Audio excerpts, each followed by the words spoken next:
सुखदं केवलं ज्ञानमूर्तिं द्वन्द्वातीतं गगनसदृशं तत्त्वमस्यादिलक्ष्यम् एकं नित्यं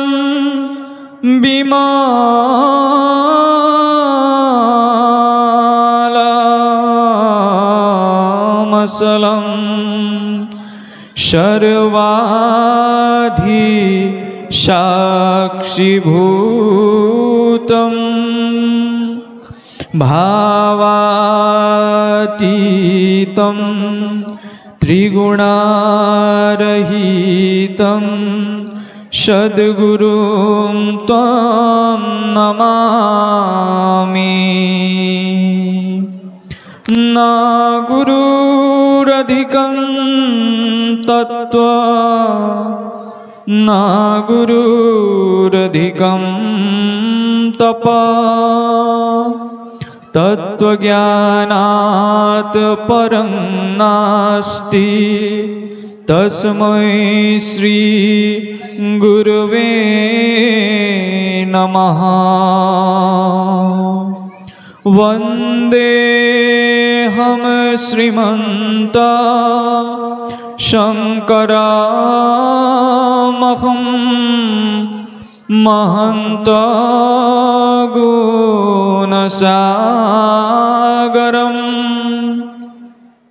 कलियुगसु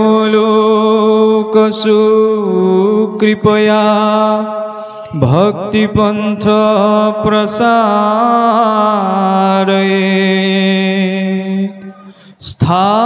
स्थापकाय सधर्मस्य सर्वधर्मस्वरूपिणे अवतारवरिष्ठाय रामकृष्णाय ते नमः।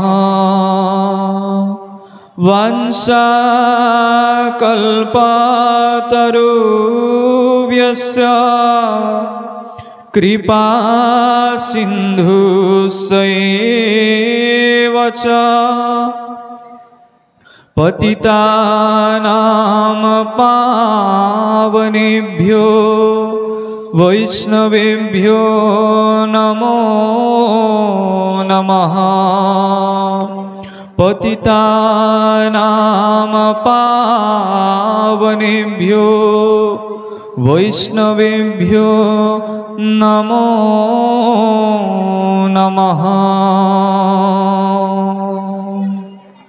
कृष्ण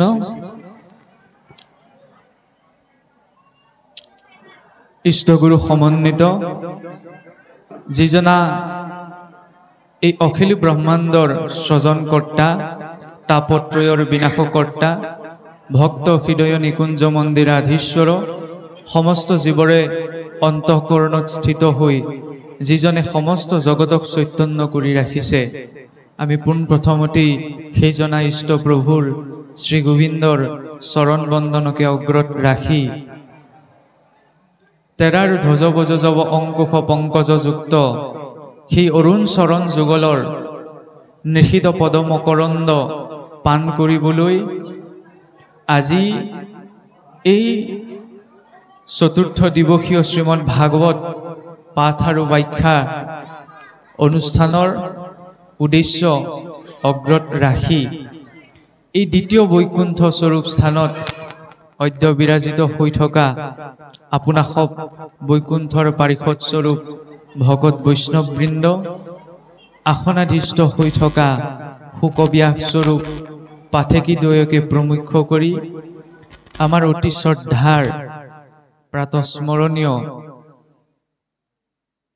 শ্ৰী শ্ৰী আউনীআটীয় সত্ৰৰ বৈষ্ণৱ বসন্ত পাচনীয়া তাকে প্ৰমুখ্য কৰি সত্ৰস্থ বৈষ্ণৱসকল ব্ৰজধামৰ গোপী সদৃশ আই মাতৃসকল আৰু সেইজনা গোবিন্দৰে নিত্য সংগী স্বৰূপ গোপবালক সদৃশ যুৱবন্ধুসকল সমন্বিতে আজি এই অনুষ্ঠানটিৰ জৰিয়তে এই স্থানত প্ৰজ্বলিত হোৱা ভক্তি প্ৰদীপ গছিৰ ইন্ধন স্বৰূপ সমূহ কাৰ্যকৰ্তা আৰু কৰ্মকৰ্তা সকলোকে আমি অন্তঃকৰণৰে শ্ৰদ্ধা আৰু সেৱা অৰ্পণ কৰা হৈছে। আজি আমি যদিও আপোনাৰ খবৰ অগ্ৰত মহাভাগৱত পাঠ ব্যাখ্যাৰ অৰ্থে আসনত উপবিষ্ট হোৱা হৈছে, সেই সম্পৰ্কত আমি কিবা এটা ক'বলৈ আগবঢ়াৰ আগমুহূৰ্তত এটি কথা স্বীকাৰ কৰিব লাগিব যে মহাভাগৱত শাস্ত্ৰত আমাৰ দৰে মলমতি মনুষ্যৰ ভাষ্য প্ৰদান কৰি যোগ দিবলৈ বা যোগ দিব পৰা ব্যাখ্যা কোনো তথ্য আমাৰ হাতত মজুত নাই।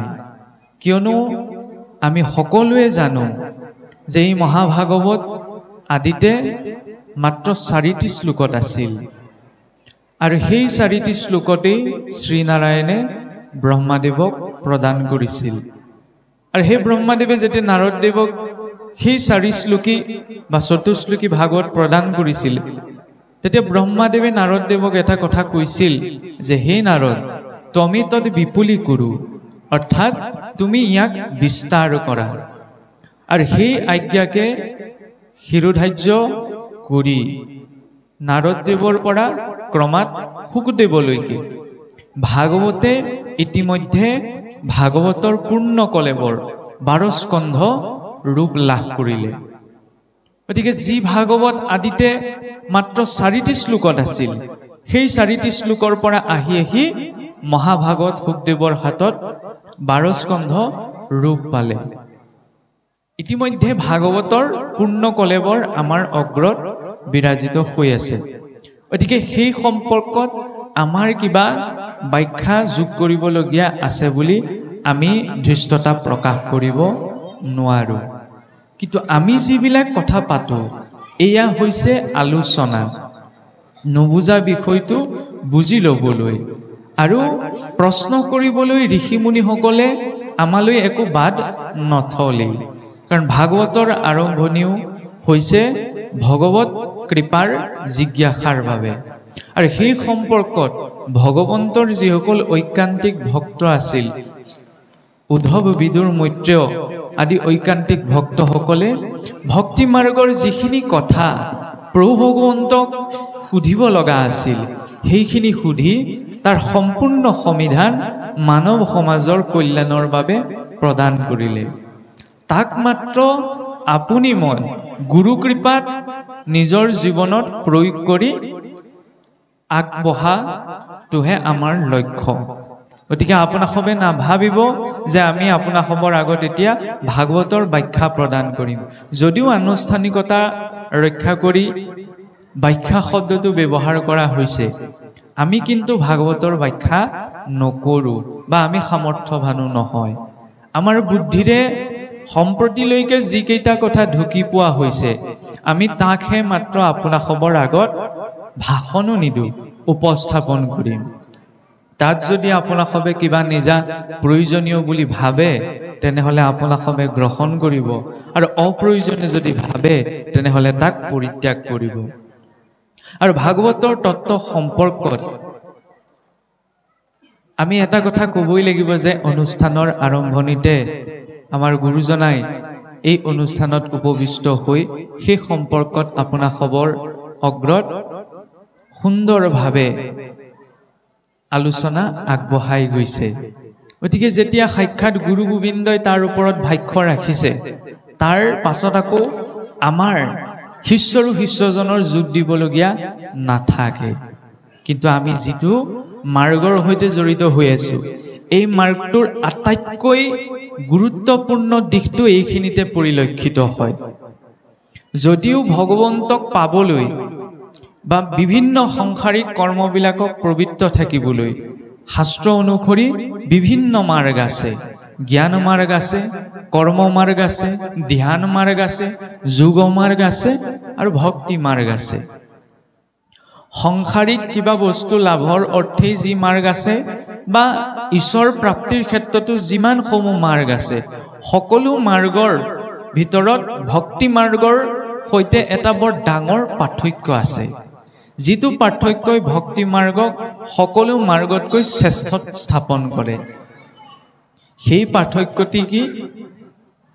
আন যিকোনো মাৰ্গত যিকোনো এজন ব্যক্তিয়ে কিবা এটা কৰ্ম কৰিবলৈ হ'লে তেওঁৰ গুণগত আৰু কৰ্মগত যোগ্যতা থাকিব লাগিব। যদি ব্যক্তিজনৰ গুণগত আৰু কৰ্মগত যোগ্যতা নাথাকে, তেনেহ'লে তেওঁ জ্ঞান মাৰ্গ আচৰণ কৰিব নোৱাৰে। যদি তেওঁৰ গুণগত আৰু কৰ্মগত অৰ্হতা নাথাকে, তেতিয়াহ'লে তেওঁ কৰ্ম মাৰ্গ আশ্ৰয় কৰিব নোৱাৰে। কিন্তু ভক্তি মাৰ্গত যেতিয়া ভক্তসকলৰ সমাজখনে কোনোবা এজন ব্যক্তিক সমাজৰ যিকোনো কৰ্ম এটা কৰিবলৈ আজ্ঞা প্ৰদান কৰে, তেতিয়াহ'লে তেখেতৰ কিমান জ্ঞান আছে, তেখেত সম্পূৰ্ণ ধাৰ্মিক হয় নে নহয়, এই কথা আগত ৰাখি কিন্তু আজ্ঞা নিদিয়ে। কিহৰ ওপৰত ভিত্তি কৰি তেওঁক আজ্ঞা দিয়ে? তেওঁৰ ভাৱৰ ওপৰত। তেওঁৰ গুণগত কৰ্মগত অৰ্হতা আছেনে নাই, এই কথা কিন্তু ভক্তি মাৰ্গৰ প্ৰাথমিক স্তৰত বিচাৰ কৰা নহয়, বিচাৰ কৰা হয় তেওঁ ভাৱত। কাৰণ ভক্তি মাৰ্গত আগবাঢ়িবলৈ হ'লে আমি নিজৰ বুদ্ধিটোক আগত ৰাখি আগবাঢ়িব নোৱাৰোঁ। যদি আমি নিজৰ যুক্তি তৰ্কযুক্ত বুদ্ধিটোক আগত ৰাখি ভক্তি মাৰ্গত জড়িত হওঁ, তেতিয়াহ'লে আমিও মায়াতেই থাকি যাম, আমি ভ্ৰমত থাকি যাম। কি হৈছে কি নহৈছে, কৰিব পাৰিছোঁ নাই পৰা, আপুনি কিমান কৰিছে, তেওঁ কিমান কৰিব পাৰিছে, এইখিনিত আমি থাকি যাম। সেইবাবে ভক্তি মানে কি? চাকি গছ জ্বলোৱা, ধূপ গছ জ্বলোৱা, এইখিনি সামাজিক প্ৰথা, যাৰ জৰিয়তে আমি এটা পৰিৱেশ সৃষ্টি কৰোঁ। সেই পৰিৱেশ সৃষ্টি কৰি আমি ঈশ্বৰৰ সৈতে যুক্ত হ'বলৈ চেষ্টা কৰোঁ। কিন্তু মই পুৱা গধূলা ঈশ্বৰৰ সন্মুখত চাকি গছ সদায় জ্বলাই আছোঁ, ধূপ গছ সদায় জ্বলাই আছোঁ, ঘোষা মই সদায় গাই আছোঁ, কিন্তু তাৰ সৈতে যদি মোৰ ভাৱটো যুক্ত হোৱা নাই, তেনেহ'লে কিন্তু ঈশ্বৰ ভক্তি মই প্ৰাপ্ত কৰিব নোৱাৰোঁ। ঈশ্বৰ ভক্তি বহুত দুৰ্লভ। কোনো এজন ব্যক্তিয়ে জীৱনত বহু দান পুণ্য আচৰণ কৰি ব্ৰহ্মা পদতো অধিষ্ঠিত হ'ব পাৰেগে।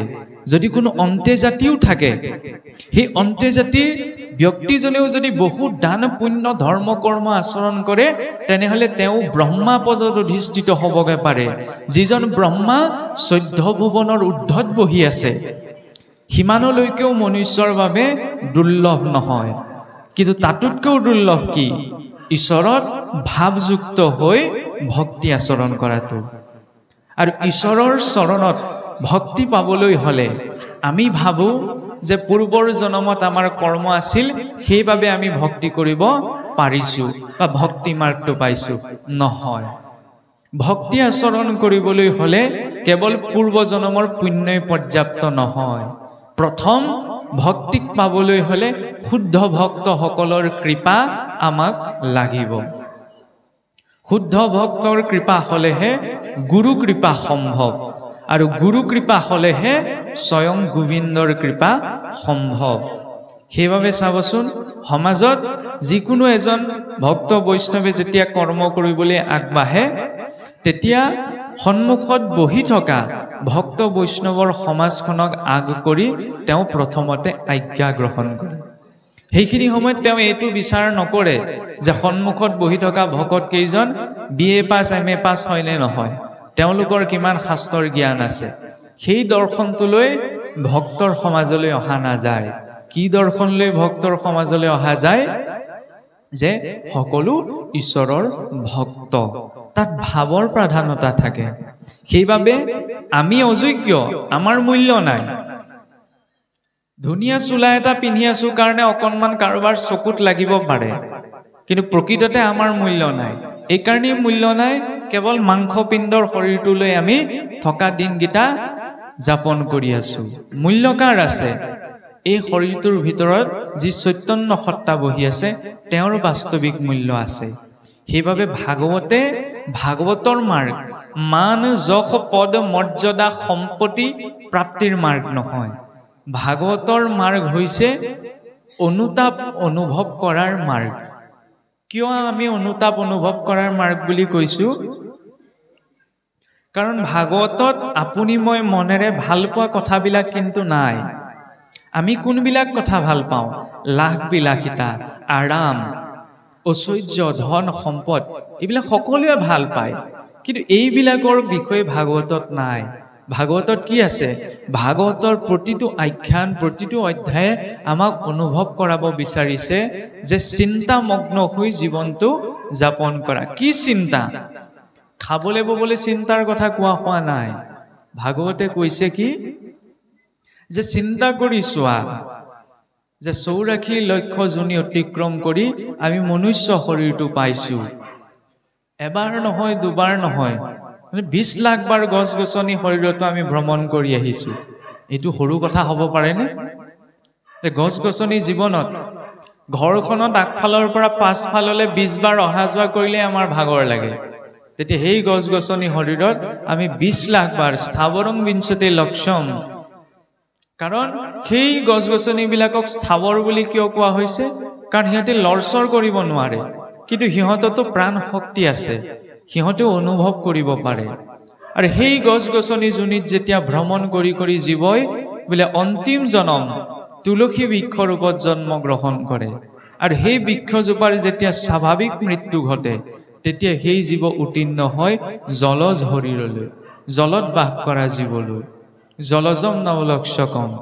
আৰু 9 লাখ বাৰ সেই জলজ যোনিত ভ্ৰমণ কৰাৰ পাছত যেতিয়া অন্তিম জন্ম হংস যোনি প্ৰাপ্ত কৰে, তেতিয়া সেই জীৱ উত্তীৰ্ণ হয় উভচৰ যোনিলৈ। উভচৰ শৰীৰতো পুনৰ 9 লাখ বাৰ ভ্ৰমণ কৰি যেতিয়া কুৰ্ম শৰীৰ প্ৰাপ্ত কৰে, আৰু সেই কুৰ্মই যেতিয়া স্বাভাৱিক মৃত্যু পায়, তেতিয়া সেই কুৰ্ম উত্তীৰ্ণ হয় পক্ষীকুললৈ।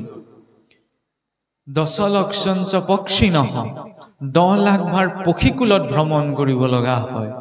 আৰু যেতিয়া অন্তিম জন্ম ময়ূৰ পক্ষী ৰূপত জন্ম গ্ৰহণ কৰে, আৰু সেই চৰাইজনীয়ে যেতিয়া স্বাভাৱিক মৃত্যু পায়, তেতিয়া সেই জীৱৰ পক্ষীকুলৰ পৰা উত্তীৰ্ণ হয় পশুকুললৈ। 10 লক্ষঞ্চ পক্ষিণঃ 30 লক্ষঞ্চ পশুনঞ্চ, 10 লাখ বাৰৰ বাবে পশু শৰীৰ প্ৰাপ্ত কৰে। আৰু সেই পশু শৰীৰতো 10 লাখ বাৰ ভ্ৰমণ কৰাৰ পাছত যেতিয়া অন্তিম জন্ম গৰুৰ শৰীৰ লাভ কৰে, সেইকাৰণে গৰু বা গো আমাৰ সংস্কৃতিত পূজ্য। আৰু সেই গৰুজনীয়ে যেতিয়া স্বাভাৱিক মৃত্যু পায়, তেতিয়া সেই জীৱ উত্তীৰ্ণ হয় বানৰ কুললৈ। বানৰ বুলি কোৱাৰ লগে লগে বহু লোকে বুজে কি এই মুখখন বান্দৰৰ দৰে নেগুৰ থকা মানুহৰ এটা প্ৰজাতি। আচলতে তেনে নহয়। বিজ্ঞানীয়েও 1935 চনতে এইটো কথা বিশ্বৰ পোহৰলৈ আনিব পাৰিছিল যে গছ গছনিতো প্ৰাণ শক্তি থাকে, কিন্তু সেই তথ্য ভাগৱতত আদিৰে পৰা উল্লেখ আছে। কাৰণ ভাগৱতৰো বিজ্ঞান আছে। ভাগৱতৰ বিজ্ঞান কি? বিশেষ জ্ঞানমিতি বিজ্ঞান, যি বিশেষ যি জ্ঞান সেয়াই হৈছে বিজ্ঞান।